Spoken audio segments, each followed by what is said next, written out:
video net interview I'm speaking with Naveen Chopra, Senior Vice President Corporate Development and Strategy at Tivo, and Geir Bjarndal, EVP Product and Markets at Conax. Hello both of you. Hello. Naveen, we've obviously heard about the pre-integrated Conax Tivo deal that you've had out for some months now. Can you tell me, how this helps the customer experience for the actual consumer, the end user? Absolutely.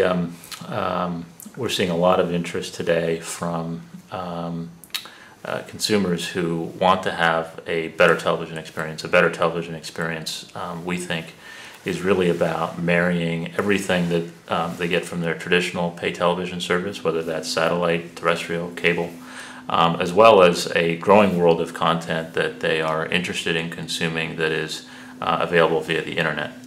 And so we've actually recently launched in the United States something we call Tivo Premier, which we think is the best solution for marrying traditional television with everything delivered over the internet. I say the best because it is really the only solution out there that does it in such a way that those things are truly integrated into a single user interface, single remote control, and a universal search mechanism that allows you to get to any piece of content regardless of what the source may be.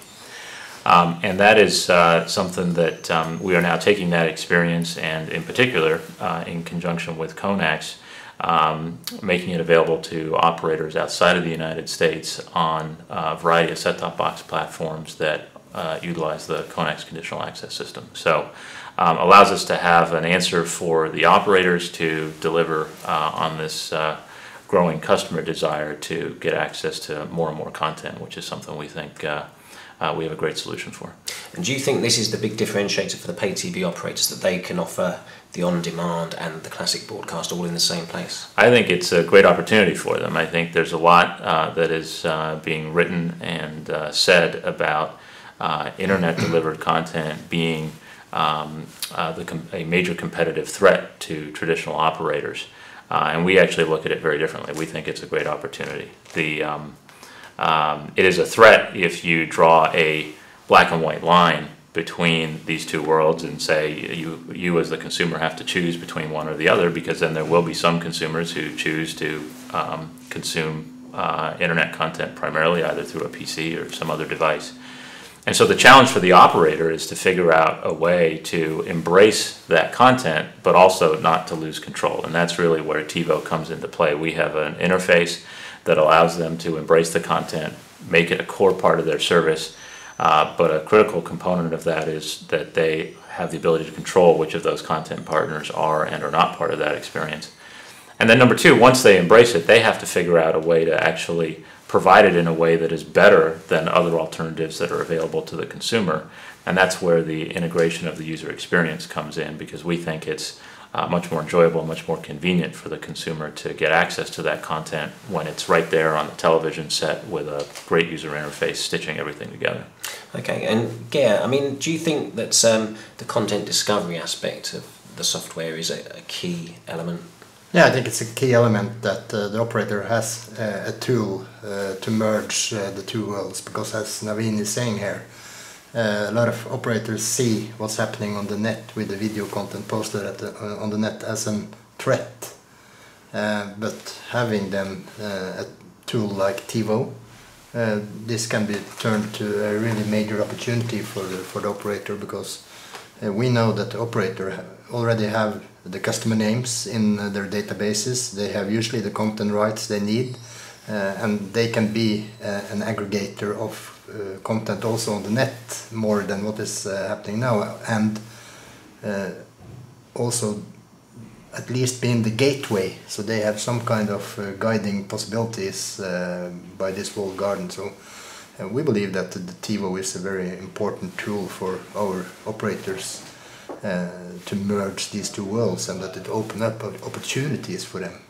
Okay, and Naveen, do you think that in terms of content discovery, what users want is a lean-back experience? Because we're hearing a lot now at places like IBC about different screens acting as a companion. People maybe even using the internet to go search for content and then get it onto the TV.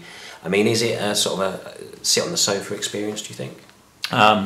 We think that it's both. I think that there are very simple tasks that people want to perform with a very simple remote, couple clicks, and they want to see the movie playing on their nice big television set.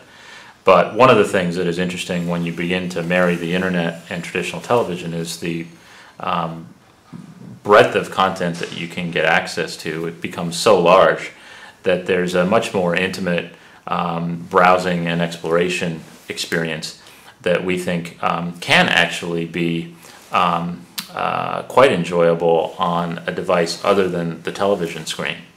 The critical thing, though, is that the television screen is still the best device for actually viewing the content. I mean, when you want to watch a movie, television show, whatever it may be, that big, bright television screen in your living room is hard to beat. So we actually are quite excited about some activity, and some of these are things that you'll see from Tivo in the future that allow us to use other devices to take our user interface and make it available not just on the television set but on other devices, and use that interface to control viewing on the television set. So I think it's important to have both. I think certainly the emergence of the tablet has given people like ourselves a lot of interesting ideas about television user interface that's not necessarily on the television. Okay, and Geir, what are the obvious benefits for the operator? I mean, we can see how wonderful this is for the consumer. Is this really about loyalty and keeping people on the platform, or are there sort of monetization opportunities from this? I think there are monetization opportunity in this, and Tivo is a tool that also can help the operators to enable new services and new revenue stream based on these services. This is something that the operator really needs also in the future to be able to capitalize on the new services that are coming up on the net. So they need to position in this environment now, because they have a good position by having all the names and the position and the brands that they have. So they should use this as an opportunity to offer new services on the Tivo platform with all the opportunities that they actually have using this platform. And are there opportunities within the old, if you like, managed world in terms of VOD? Could this actually lead to more VOD buys, for example? No, I think so, because it will simplify and it will also expand the offering somewhat. I think also that it can be available on more platforms, because for an operator to dive into a DVB-based VOD platform is a very expensive thing to do. But having Tivo in place, you can utilize what's already out there on the net and make that an offering to your customers without making heavy investments, because as soon as you deploy this Tivo platform and you have the right content deals, you can bring the net content onto the TV, which is kind of the idea here. And is this making this kind of advanced user experience available to a wider market, the fact that you've pre-integrated? I mean, part of the benefit of that, as I understand, is that it's cost effective.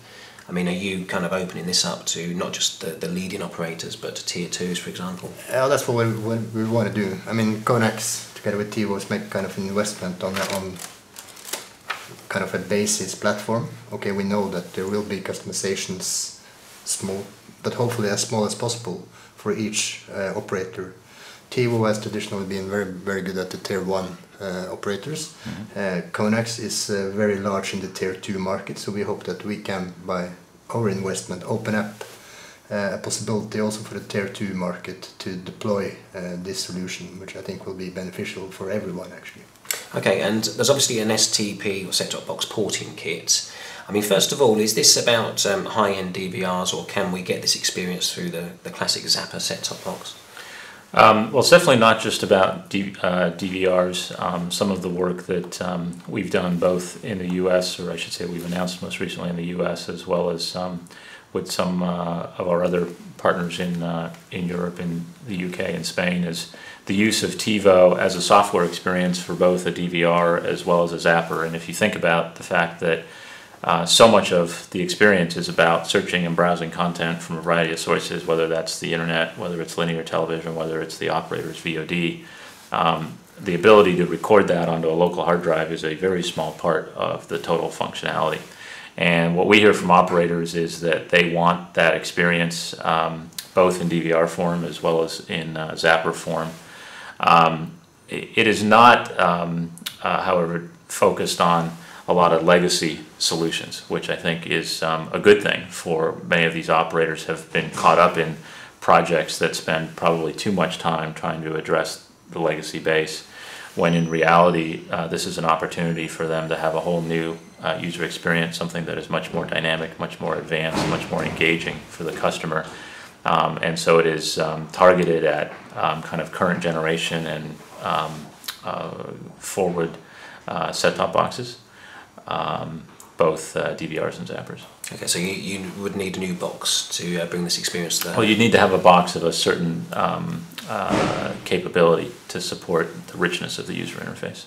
Okay, and obviously, you know, it's a pre-integration, so are there any kind of partnerships in terms of set-top box vendors gear with the Conax Tivo combination that you're working with? No, we are working with a couple, but the first prototype is based now on a Technicolor box, which is a part of the Conax Tivo project, initial project. So we are actually already able to show a prototype of the Technicolor box at our booth. Okay. And I think, just to add one more comment to this set-top box policy, I think it's very well that we have aligned our policies on this, because it opens up for a free competition in this market. So the boxes will have a healthy price level by the end of the day. Okay, and when are we likely to see the first customers, if you can say, for a Tivo Conax combination? Well, as soon as possible, of course. I'm certain that we will see deployment within 2011. Right, okay. I think that's what we can say. Okay, great. So IBC next year, maybe we'll come and have a look at the real thing. Sure. Okay, well, both of you, thanks very much for your time. It was really nice talking to you. Our pleasure. Thank you.